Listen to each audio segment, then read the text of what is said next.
संपला नाही तर मी घ्यायला येणार नाही, तू शाळेत राहायचं, समजलं?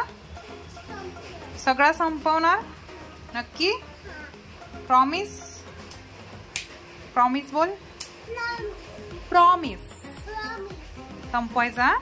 मी आधी टिफिन उघडून बघणार आणि नाही तर सांगणार टीचरला ठेवून घ्या तुम्हाला सिया, मला नको ही टिफिन खात नाही. खाणार ना? मी पनीरची भाजी दिली आज, पालक पनीर. आवडतो ना तुला? पनीर दिलाय, ठीक आहे? खाणार ना? ओके. हे गाईज, मी आहे प्राजक्ता आणि तुमच्या सगळ्यांचं स्वागत आहे prajaktaskichen.com या चॅनलवर. आपल्या चॅनलचे 100K सबस्क्रायबर कंप्लीट झाल्यानंतरचा हा आहे माझा पहिला फ्रंट व्हिडिओ. सगळ्यात आधी तुम्हा सगळ्यांचे मनापासून धन्यवाद, कारण तुमच्या सगळ्यांमुळे आपली ही फॅमिली छान 100K वर येऊन पोहोचलेली आहे. सो असंच तुमचं प्रेम या चॅनलवर नेहमी राहू द्यायचा. 100K कंप्लीट झाल्यानंतर मी पुन्हा एकदा एक गॅप घेतला आणि मी विचार करत होते की आता पुढे काय. म्हणजे झालंय असं की तेच केकचे व्हिडिओ पाहण्यापेक्षा काहीतरी मला नवीन तुमच्यासोबत शेअर करायचं होतं. त्यामुळे मी थोडा वेळ घेतला आणि बरेच दिवस ठरवत होते की आता मी तुमच्यासाठी काय नवीन आणू किंवा तुम्हाला आनंद मिळेल किंवा पाहून छान वाटेल असं मला काय करता येईल. सो त्यासाठी थोडंसं ठरवल्यानंतर मी असं बराच विचार केल्यानंतर मी असं ठरवलेलं आहे की आता आहे की आपल्या या prajaktaskichen.com या चॅनलवर केक तर तुम्हाला बघायला मिळणारच आहेत, कारण केक शिवाय खरंच मलाही करमत नाही. केक तर तुम्हाला वेगवेगळ्या व्हरायटीमध्ये मी शेअर करणारच आहे, परंतु त्यासोबतच मी आणखीन काही नवीन गोष्टी शिकत आहे त्या तुमच्यासोबत शेअर करणार आहे. सोबत ब्लॉग सुद्धा मी या रेसिपीमध्ये इन्क्लूड करणार आहे, ज्याला सुद्धा कळेल की मी दिवसभरामध्ये काय करते, कशा पद्धतीने रेसिपी शूट करते. सो ब्लॉग, एंटरटेनमेंट आणि रेसिपीज असं आपण एकत्र करून या चॅनलवर मी आता व्हिडिओज अपलोड करणार आहे आणि व्हिडिओज खूप छान असतील, तुम्हाला सुद्धा बघायला आवडेल. वेगवेगळ्या गोष्टी मी शिकत असते, मी करत असते.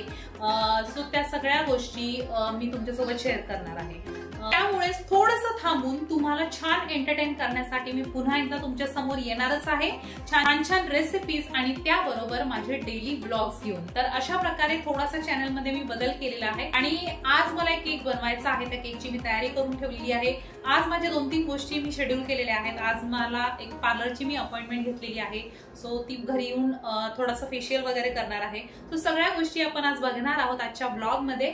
त्यामुळे व्हिडिओ शेवटपर्यंत बघायचा आहे आणि आवडला तर लाईक करा, चॅनलवर नवीन असाल तर सबस्क्राईब करा, त्यामुळे डेली माझं रुटीन तुम्हाला बघता येईल. तर चला जास्त उशीर न करता आधी केक करूयात, कारण येणार आहे 2:30 वाजता. आता वाजलेले आहेत 1:30 साधारणतः. सो 1 तासात मला केक करून घ्यायचा आहे. मी सगळी तयारी करून ठेवलेली आहे, फक्त केक असेंबल करायचा आहे. तर तो केक फटाफट करते आणि केक झाल्यानंतर मस्त फेशियल करणार आहे, ते तुमच्यासोबत शेअर करते. तर चला केकला सुरुवात करूया. तर आता मुलं शाळेत गेल्यानंतर माझं चालू होतं काम आणि त्या कामामध्ये आज मला आहे चॉकलेट केकची ऑर्डर. आणि इथे अशा प्रकारे मला थोडा हायटेड केक बनवायचा होता, तर मी 5 इंचाच्या टिनमध्ये केक स्पॉन्ज बनवून घेतला आणि चॉकलेट केक रेडी करत आहे. तर हा जो चॉकलेट केक आहे सिंपल अशी डिझाईन आहे यावर पर्पल कलरची आणि एकदम सुंदर आहे. तर यामध्ये मी काय केलेलं आहे, क्रीममध्ये एकच ड्रॉप पर्पल कलर टाकलेला आहे. ॲक्च्युली कॅमेरामध्ये एवढं कॅप्चर होत नाहीये. आणि त्यानंतर खालच्या बाजूने अशा प्रकारे पर्पल कलर देऊन याला वेव्स काढून घेतलेले आहेत या कार्डने. सो एकदम सिंपल डिझाईन आणि झटपट 10 मिनिटात होणारी डिझाईन अशी होती. आणि त्यावर मी लावलेले आहेत पर्ल्स. तर इथे तुम्ही बघू शकता आणि यामध्ये मी एक टूथपिक इन्सर्ट केलेली आहे, कारण केकचे 3 पेक्षा जास्त लेयर झाले तर तो सिक्युअर राहण्यासाठी मी त्यामध्ये टूथपिक इन्सर्ट करते.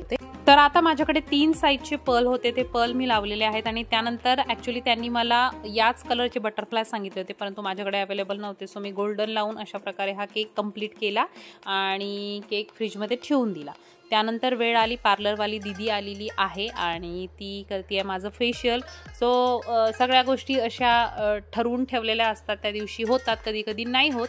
तर इथे मी करते आहे डिटॅनचं फेशियल आणि फेशियल करून घेते. जेव्हा मुलं शाळेत जातात तेव्हा दुपारच्या वेळेला थोडा रिलॅक्स टाईम असतो आणि फेशियल ही गोष्ट अशी आहे की जरा रिलॅक्समध्ये झालं तर ते छान वाटतं आणि त्याचा ग्लो पण येतो. सो मी आज डिटॅन फेशियल करत आहे. आणि ही जी फेशियल करायला येते तिचं नाव काजल आहे आणि ती आमचा 4-5 मैत्रिणींचा ग्रुप आहे, त्यांच्या सगळ्यांकडे तीच येते. सो एकदम छान आणि रिलॅक्समध्ये फेशियल झाल्यानंतर भेटते तुम्हाला थोड्या वेळात. माझं फेशियल करून झालेलं आहे. फेशियल आणि वॅक्सिंग मी केली आणि मी जनरली घरीच बोलवते फेशियल करायला, कारण मला घरामध्ये जरा कम्फर्टेबल वाटतं आणि मुलं जेव्हा शाळेत जातात तेव्हा मी फेशियलला बोलवत असते आणि त्या वेळामध्ये जरा रिलॅक्समध्ये फेशियल होतं. सो फेशियल आणि वॅक्सिंग करून घेतलेली आहे आज. तर मी अशा गोष्टी घरी पण बऱ्याच वेळा करते, क्लीनअप असेल, छोट्या छोट्या गोष्टी असतील, परंतु कधी कधी 2-3 महिन्यानंतर असं वाटतं की नाही आता आपल्याला रिलॅक्स व्हायचं आहे आणि जोपर्यंत फेशियलचं असं आहे आपण दुसऱ्यांच्या हातून करत नाही तोपर्यंत रिलॅक्स वाटत नाही, कारण शांत झोप लागली की ते बरं वाटतं जरा.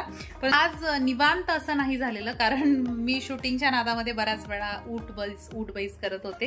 सो काही हरकत नाहीये, तुम्हाला तुमच्यासोबत शेअर करायचं होतं त्यामुळे. तर फेशियल झालेलं आहे, संध्याकाळची वेळ झालेली आहे आणि सियाला आली आहे झोप. सियाला बरं नाहीये, बरेच दिवस झाले, वातावरण इतकं खराब आहे की सिया सारखी आजारी पडत होती. तर आता बरं वाटतंय ना? हो ना? थोडंसं जेवण करून झोपायचं, ठीक आहे? कान दुखतोय, ठीक आहे, आपण कापूस घालूयात थोडा वेळ कानात, म्हणजे गार हवा जाणार नाही, ठीक आहे? चालेल. होमवर्क नाही करायचा आज? मग कोण करणार? थोड्या वेळेने तू झोपल्यावर कोण करणार?